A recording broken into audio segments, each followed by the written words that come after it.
instruments, sound off. Give me a depth reading, by the mark. By the mark. Halfway up one.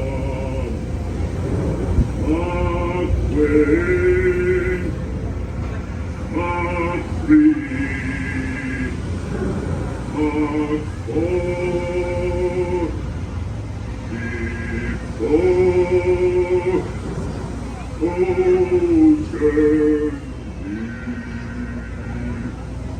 Mark 4.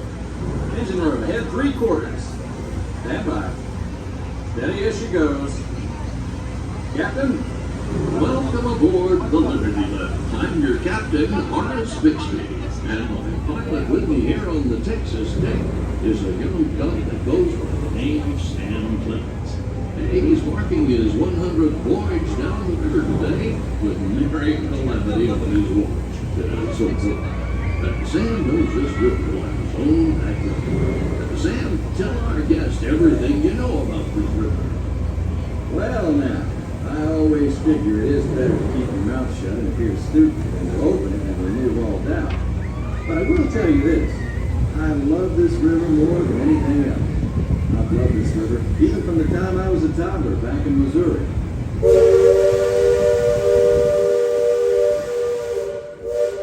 Before we get too much further out of port, I think I should mention that you best not be sitting on those handrails. They're the only thing between you and the river, and the river don't always take kindly to uninvited guests. We've also had reports of river pirates operating in the vicinity, so I wouldn't lean out beyond those rails for that reason either. Now, for those of you on the port side, that river town we're passing is frontier land. A few years back, it was no more than Boomtown carved out of the wilderness by a handful of settlers looking to start a new life. Today, the utility and decorum are running rampant.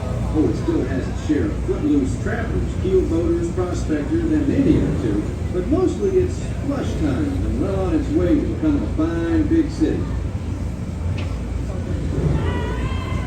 Frontierland reminds me some of my own hometown, Hannibal. It takes me back to when I was a barefoot boy growing up alongside the riverbank. You know, it seems to me that when I was younger, I could remember everything, whether it happened or not. Well, as I grow older, I seem to remember only the things that never happened at all.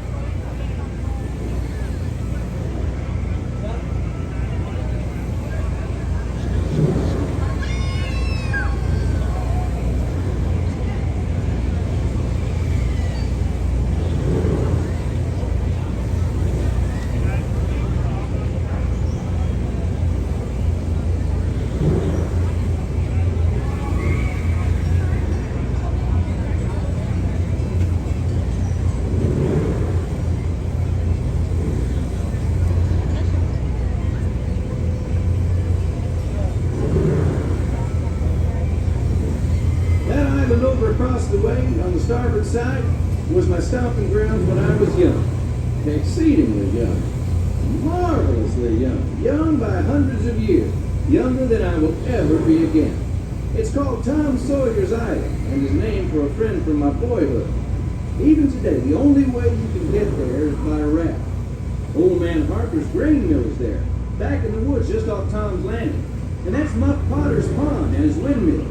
We almost hanged Muff once. And there's Huck's Landing.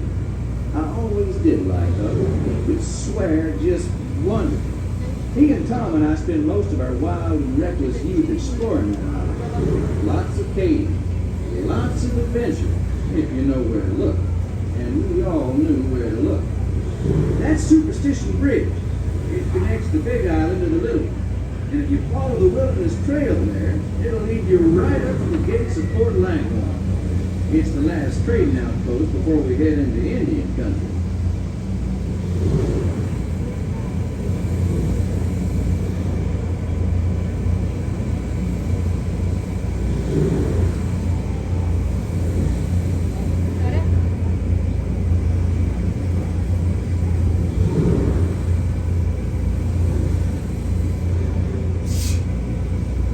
Look off to the port side there. Every now and then, the water under that crest of rock comes to a natural boil and spurts out all over the place like a tea kettle left on the fire too long. The Indians around here used to tell me these geysers were actually unfriendly spirits, upset by uninvited trespassers traipsing all over their sacred hunting ground. Be that as it may, that's Big Thunder Mountain poking up in the sky over there. The Indians named it that because of the sound the falls used to make when the big rains came. Then the miners and prospectors and get-rich-quick speculators showed up, and the name stuck because of the sound of blasting powder going off every few minutes. There's not so much blasting these days. There's ghost stories about a runaway mine train loaded down with simple-hearted, terror-filled folks like you.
Look who's drifted out of the bayou.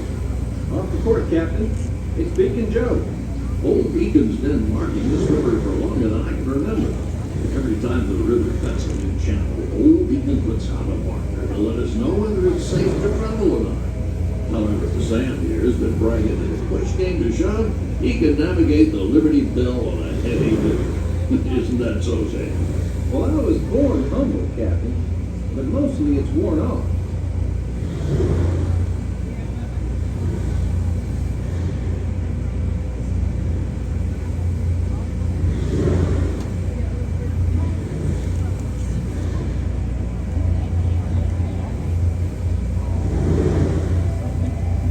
Captain, Indian village to port. Now that's something you don't see much out this way. That's an Algonquin Indian village. Looks to be from the Powhatan tribe. But usually they stay further east. I've seen Seminole and Miami as far west, and of course Shoshone, Blackfeet, and Crow, but I've never seen Algonquins out here. Lots of game out this way. I've seen moose and deer and plenty of other critters along the shoreline. Could be why the Powhatans are out this far. Just following the food trail.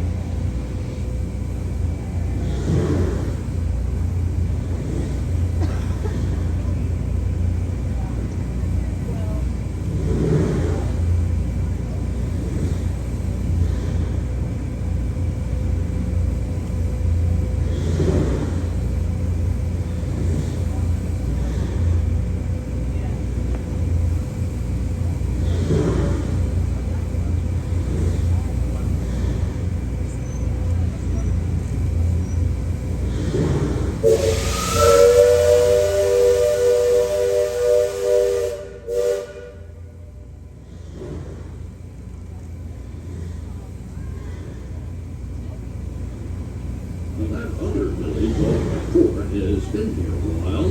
Most of the Indians along the river don't quite know what to make of our steamboat. They call it Penelor, which means fire canoe, because of the smoke and sparks pouring out of our topstack. And the first time we passed this way, they thought it was the return of one of their heavenly messengers. They said our riverboat was a comet of the sun.